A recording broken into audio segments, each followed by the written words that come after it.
But coach, I'm horrible with numbers. How could I possibly handle accounting? Let's talk about it today in the Landlord Coach Daily Show. 5, 4, 3, 2, 1, 0, ignition, liftoff.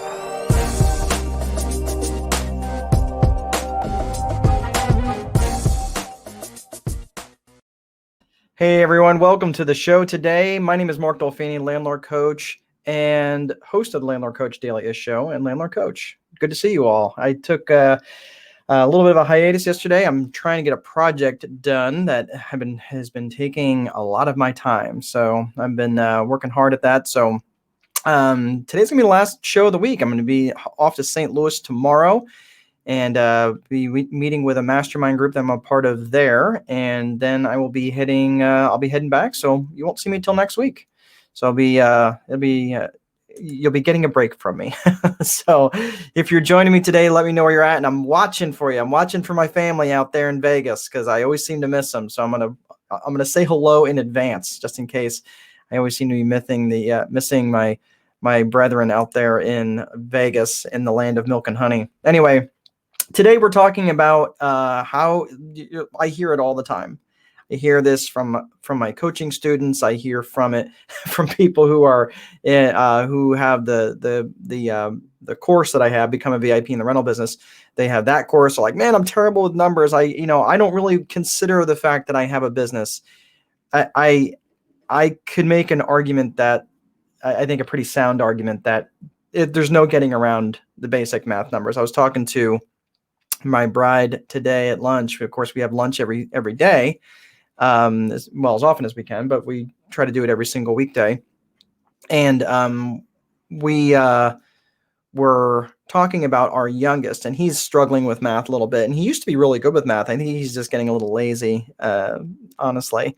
But the one day they had made money. Both of the boys had made money over the summer. So we were first, talking about where the first 10% goes, right? We send the first 10% back to God because that's his cut. He gets the first 10%. Then the rest of it we get to live on, right? So the next 10% after that we put into savings. And then they were just figuring out what to do with the remaining amount, right? This is the first year that they used their own money to buy Christmas stuff for other people. So did all that, and of course now some of that money is burning a hole in the younger one's pocket. And the younger one did a lot more work, so he made more money, which would be appropriate. So he had sent me a message, and he wanted to know how much money he had left. Well, I wasn't going to do the math for him. I said, well, let's talk about this. You made X amount of dollars. What's 10% of that? Because we're figuring out the tithe. And he said, well, I don't really know. Just tell me. So he didn't really want to do the math. And, he's like, oh, I don't want to do math. It's hard. I don't want to think about this stuff. I'm like, this is easy math. This is the kind of math that pretty much anybody can do and should be able to do if you can operate a calculator. And I remember back in school in my days, you weren't allowed a calculator until you got to maybe pre-calc or something like that, where we had graphing calculators and stuff like that. But even then, we had to do all that stuff. We didn't have graphing calculators we were allowed to use in tests. We had to use, I think it wasn't until we got sine and cosine and all that other crap that you had to actually use a calculator. Anyway, so all that stuff aside, all the basic stuff that, he should be able. This is just regular adding and subtracting. There's no long division. There's no crazy multiplication. It's just simply, here's what you spent minus what you brought in. You tell me what amount you have left. Of course, he didn't want to do it. So I wouldn't give him the answer. And of course, this is all going back and forth through text messages. I was like, no, you can figure it out. I'm telling you the numbers. You can figure it out. So this is our 12-year-old son trying to figure out, how much money he had left. Well, I wasn't going to give him the answer, and I wasn't trying to be a jerk about it. I was just trying to convey to him that he made all this money, and he spent quite a bit over Christmas on other people, which is great. But now he wants stuff, and he's got to figure out if he's got enough money, to do that. So he did, and eventually he came up with the right number. But it was really funny because, here he is, he's complaining about, well, I don't like math, and he, pisses and whines about it. But there is no getting around it, that this type of math is pretty simple. And it reminded me, just for a second, this conversation that I have with students from time to time about that they're not, they don't like accounting. They don't like the accounting type stuff. Well, here's the funny thing. Accounting really isn't about numbers. Now follow me here. Accounting really isn't about numbers as much as it is about rules. Okay. Now, I'm not specifically talking about tax accounting. Like, again, even within that is specifically, it has a lot more to do about rules than anything else. So, and as a result, I have a background in accounting. I have a degree in accounting, and I worked in corporate accounting for a while for the Marriott. I did not do anything related to tax accounting. That didn't even remotely interest me. And, becoming a CPA or anything along those lines, becoming a public accountant just was not attractive to me at all. So when I was looking at, having this conversation with people were saying, well, I'm not good with numbers, therefore I don't like accounting. Well, I'm here to tell you there's good news. Accounting isn't really about numbers as much as it is about rules. And even if you're looking at the corporate accounting or just basic accounting, a lot of it is just simple adding and subtracting. It's not craziness, right? Now, if you're looking at accounting, specifically like journal entries and stuff like that, again, none of that is crazy. It's all basically adding and subtracting. That's it. There's not even any multiplying or dividing, right? It's pretty straightforward. So it's not even like complex math. You don't even have to do anything. There's no quadratic equation, there's no arctangents, there's no Pythagorean theorems, none of that stuff, right? Now, I'm not necessarily a math person, although people often think that I am. I don't know, maybe because they figure, I don't know. I actually don't know why that is, because I actually struggled with math coming out of high school. And in navigation school, that's one of the things I struggle with most, because they wouldn't let us use calculators until we actually got to the fleet. But they wouldn't let us use calculators in navigation school, and it was a ton of math. And that wasn't complex math either, but it was just adding a lot of numbers up and multiplying and dividing by time. That was craziness. But again, this is all stuff that we had to be able to do and do it quickly enough to basically keep up with the airplane as much as we could, so we didn't fly into a pole, at 300 knots. Anyway, like not that there would be a pole at 30,000 feet, but a lot of times we'd be flying at 300, 500 feet off the ground, and we had to keep up with the airplane. So anyway, it's all basic math. So that's the thing that I hear when people are like, I'm terrible with numbers, how can I do accounting? If you can operate a calculator, that's about really all you should be able to know.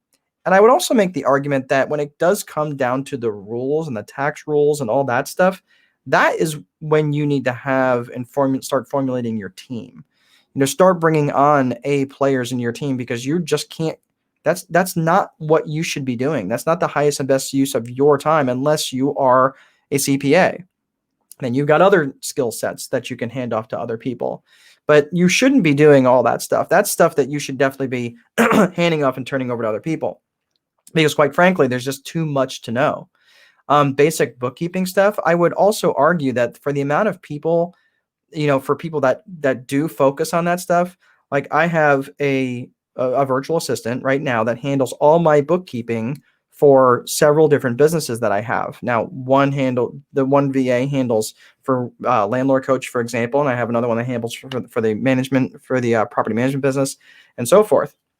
But the interesting thing is that these people, they just, they're sent the information, they plug it in, and they know what category it goes into.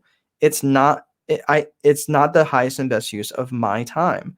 So if you're worried about that sort of stuff, or like you don't have enough time in the day, or if your accounting isn't being done well, and now here you are at the end of the year, right? You've got to start compiling all your stuff, your shoebox worth of receipts, and try to figure out what got spent where, and try to get that over to your accountant. And now you're kind of at the end of the year trying to scramble around, trying to figure out where everything was spent and all that stuff. Again, ask me how I know, because that was me for years.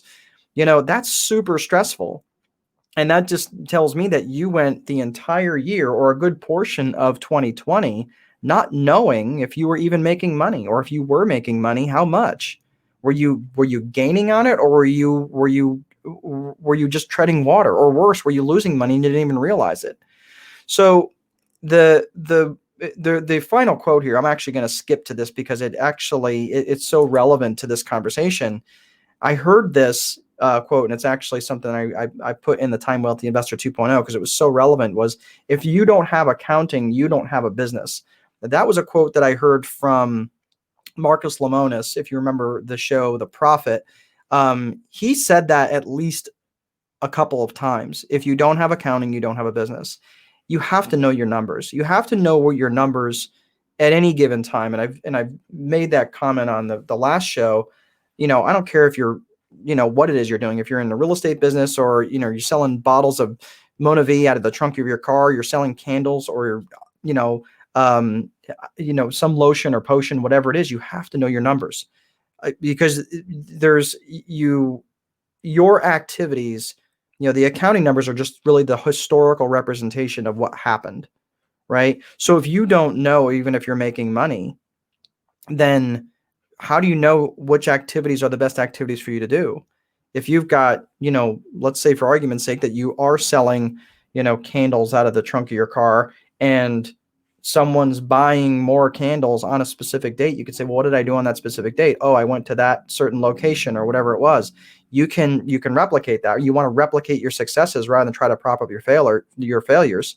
So same thing in your rental businesses. You may have dogs with fleas that are absolutely just wearing you out, and maybe you don't even realize it. I had an apartment building that was I thought was probably the best investment I had. It turned out it was the actual worst investment I had. And the reason being is because the financing on it was absolutely terrible.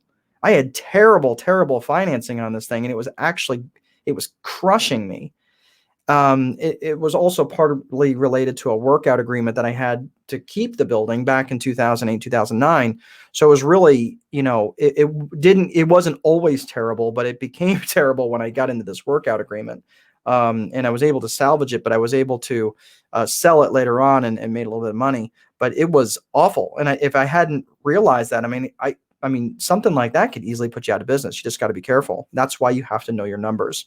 So that is really all I'm about today. And again, I kind of started with the end there about having accounting for a business. Let's see if there's anybody that's made any said hello from afar. I don't see anybody. Okay, now I'm looking for my brethren out there in Vegas. I didn't see anybody, so I'm just letting you know. I'm saying I'm looking for you, my Paul Stankiewicz, who he's family out there. He gives me crap because I don't say hello. Well, I'm looking for you this time, and I don't see you. So anyway, that's all I have for today. All right, everybody. Well, if I'm just going to wrap this show up. Please be sure to place a value on your free time, because if you don't, someone else will. But most important, there is no amount of money that will make time irrelevant. Have an awesome day, and I will see you next week. Take good care.